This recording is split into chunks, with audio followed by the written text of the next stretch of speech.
Shine has put together some information for parents and schools to explain spina bifida and how it can impact on school life. Spina bifida is a condition which affects the development of the central nervous system, which is the brain and spinal cord. Information from the body, such as skin sensation or temperature, tracks up nerves to the brain, and messages of movement are sent down nerves from the brain to the muscles. The main channel for these messages is the spinal cord. Pairs of sensory and motor nerves come from 31 of the vertebrae or backbones. Open spina bifida is a developmental condition which occurs in the first weeks of pregnancy. The neural tube, which will grow to be the brain and spinal cord, fails to close, leaving a gap. This leads to a split in the backbones and leaves the spinal tissue exposed and damaged. Messages between the body and brain may not get through, which is the basis for all the physical aspects of spina bifida. Open spina bifida is usually detected at the 20-week scan. Skin-covered or occult lesions are usually diagnosed at birth, during childhood, or during adulthood. The lower on the spina bifida lesion begins, generally, the less the severity of the condition. In open spina bifida, there is a sac or cyst on the back without skin covering it at birth. Myelomeningocele is the most common and serious form of open spina bifida. The cyst contains exposed spinal cord, which has been damaged by the fluid of the womb. It is associated with loss of skin sensation, bladder and bowel issues, changes to the way the brain develops, as well as the motor impact. Meningocele has a sac, but this does not contain spinal cord, so the severity of the condition is generally much less, although tethered cord can have an impact. Closed spina bifida lesions are covered by skin at birth, protecting the spinal cord in the womb. There may be a dimple or fatty lump called a lipoma, which anchors the cord low in the spine. This is called tethered cord. So how does spina bifida affect children? As a general rule, the lower the lesion, the less marked the effect, as the fewer nerves will be unable to communicate with the brain. The nerves that control the bladder and bowel are sacral nerves, the lowest nerves off the spinal cord.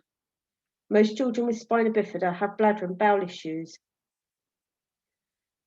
And for children who are ambulant, this may be their biggest issue during school years.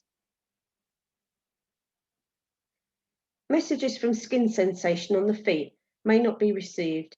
There might be patches of loss of sensation on the legs or around the bottom. Skin sensation, especially pain, is a mechanism that protects us from damage. Circulation is controlled by nerves, and blood flow to the feet can be reduced in spina bifida. Good blood flow is needed to nourish the tissues, remove toxins, and fight infections.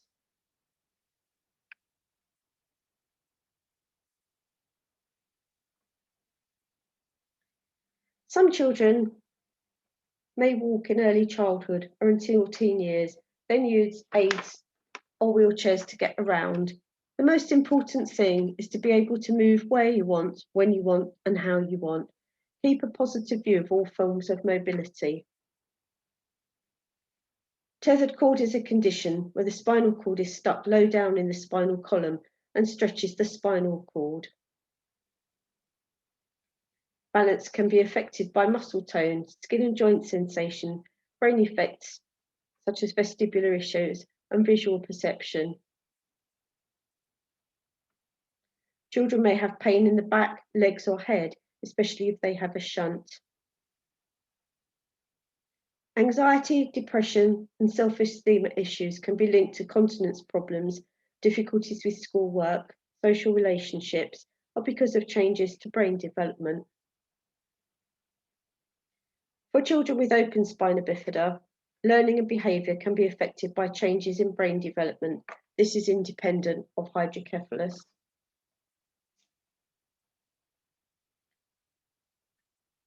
If nerve messages to the bladder and bowel don't reach the brain, the child may not feel what's happening, and even if they can feel it, they may not be able to control when they go to the toilet. Urine is made by the kidneys and travels down ureters to the bladder. Without spina bifida, the bladder fills with urine, stores the urine at low pressure, and then stretch receptors start the bladder squeezing. At the same time, the sphincter, which holds the urine in, opens. The bladder should squeeze until empty, then the sphincter closes to contain the urine as the bladder fills again. Children with spina bifida often have overactive bladder muscles, which are tight and twitchy, so the bladder doesn't fill well. It also stores urine at high pressures and can spurt the urine out as leakage. Back up to the kidneys. This reflux can lead to kidney damage. Tight, twitchy bladders can cause frequency and urgency of urine and incontinence. If the sphincter isn't working in harmony with bladder emptying, the bladder might not empty completely, which is a major cause of urinary tract infections. The sphincter can also be too loose or opens even if the bladder isn't squeezing, so the bladder leaks. Assessment of what the bladder is doing is done by urodynamics, which examines the bladder as it fills, stores, and empties. If it is tight, it can be relaxed with medication, such as oxybutynin or tolterodine, or Botox injections. Drinking fluids throughout the day can help the bladder to fill. Some children try to restrict their fluids to reduce their leakage, but it actually makes it worse. Emptying the bladder completely and regularly using intermittent catheterization can help prevent infections.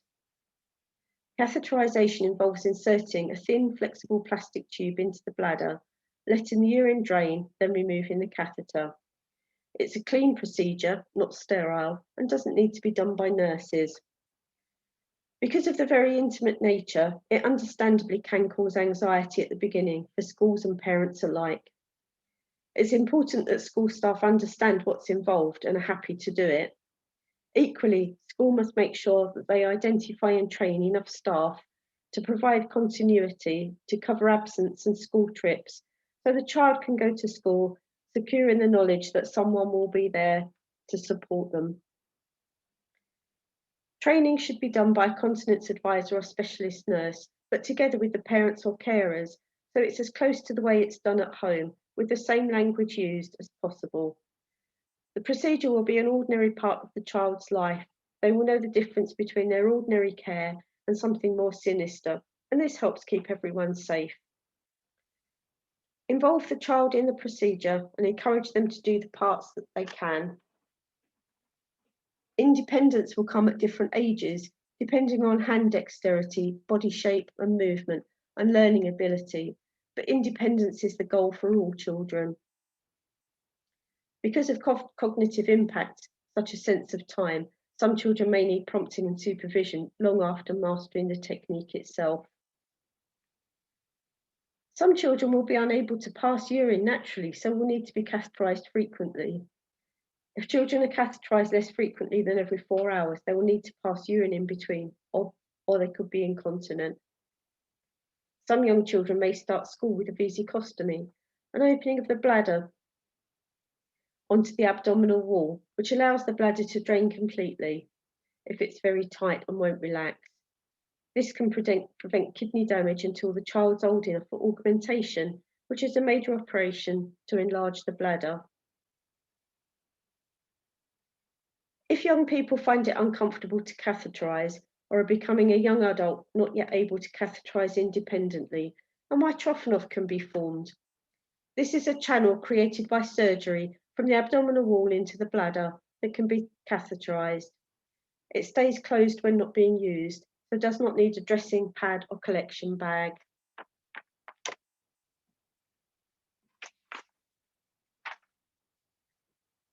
Good bowel management is essential for health and self-esteem.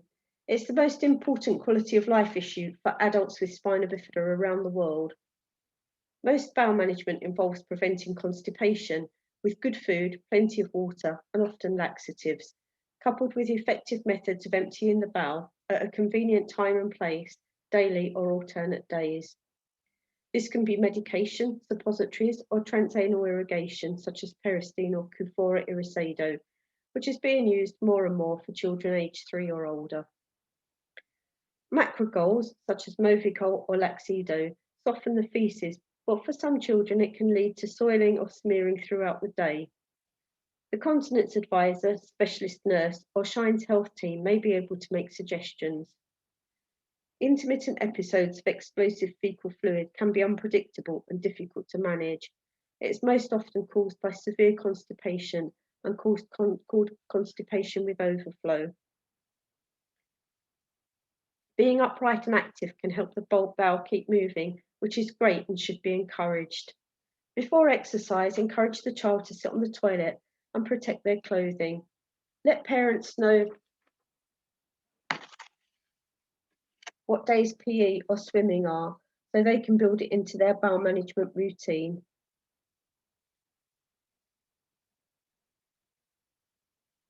As pain protects us from damage, reduced sensation to the feet or legs can mean damage happens quickly and severely. Burns, scalds, cuts, or pressure sores can become very severe without these important warning signals, as you don't stop or remove yourself from the source of the damage. Shoes and AFOs might rub as the child grows or their foot shape changes and need to be replaced quickly. Help children develop good habits of checking areas of their body that they can't feel, such as the feet, including the soles and heels, and the backs of their legs. Use mirrors for areas that are difficult to see. Check the sides of the legs to make sure the wheelchair frame isn't leaving red marks on the outer thighs. Check the wheelchair fits correctly to support the weight of the legs and feet.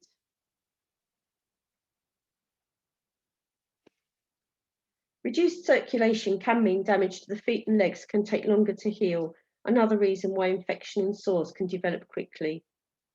Changes to the shape of the foot or way of walking can mean children place more pressure on a small area of their foot, such as the outer edge or heel. This extra pressure can lead to breakdown of the skin and tissues, so do watch for changes in gait or redness at any pressure points.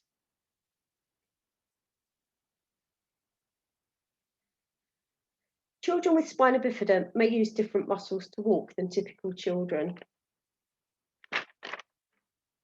The calf muscle's role in walking is to pull up the heel, which pushes the weight onto the front of the foot, driving you forward.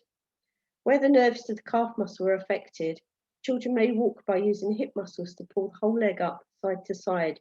This is tiring and can be uncomfortable. There might also be visual perception or motor planning issues, which make it harder to get around. Walking ability and style may change as the child grows and gets heavier, and excess weight gain should be avoided if at all possible.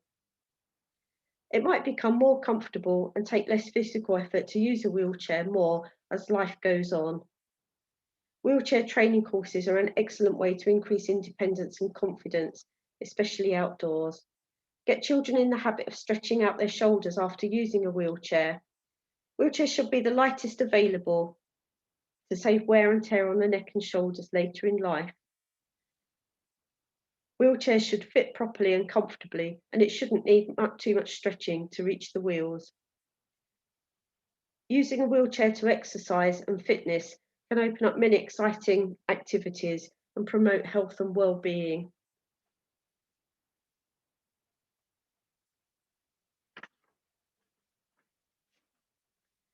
Support to the ankles and sometimes across the knee can support the joints where muscles may be weaker and can prevent tripping. Ankle foot orthoses or AFOs can also help keep the foot in a good position.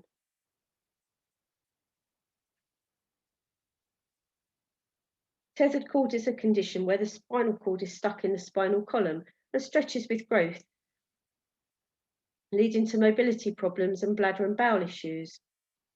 When we're born, the spinal cord ends at the bottom of the back and should ride up inside the spinal bones to end up in adulthood at around waist height. Children with spina bifida may have tethered cord, where the spinal cord is stuck down by scar tissue or a fatty lump and cannot rise up. Tethered cord can lead to reduced mobility, reduced skin sensation, bladder and bowel changes, pins and needles, back or leg pain, and sometimes headaches since the spine and brain are joined. Surgery is often needed to detether the cord, so flag up any changes you notice, as the earlier issues are addressed, the better.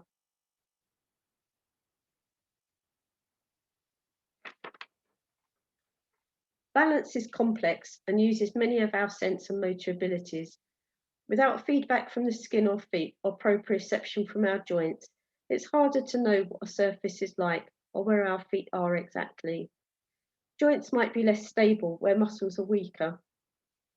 The way the brain processes information, for example, visual perception or motor planning, can make it harder to detect slopes, steps or stairs, or patterned carpets, and to navigate obstacles. Children need the opportunities to experience what their peers do.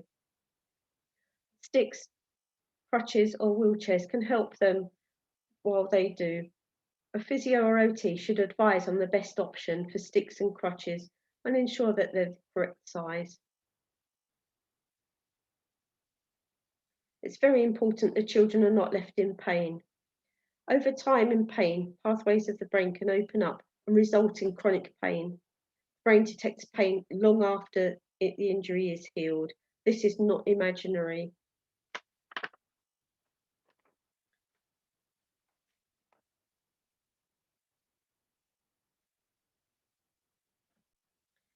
Anxiety increases pain, so keeping anxiety levels down with relaxation techniques or opportunities to discuss their fears can help.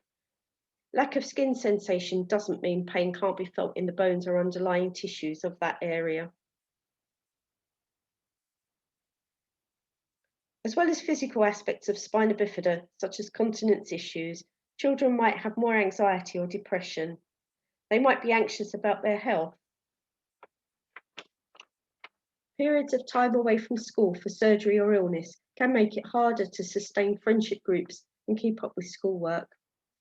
Some cognitive effects of spina bifida, like difficulty in thinking ahead or managing change, might cause anxiety. Difficulty focusing attention or switching between tasks can make it harder to excel at schoolwork, and difficulty with a sense of time passing can mean they get told off for daydreaming when they should be concentrating. Children who sometimes use wheelchairs can face inappropriate comments and questions about why. Empower them to make the right choice for them and to share as much or as little about their condition as they feel they would like to. They might want some support to think about how to do this. Picking up continence, social and learning issues early on can mean support can be put in so children can succeed and feel positive about themselves and their lives, as really so many do.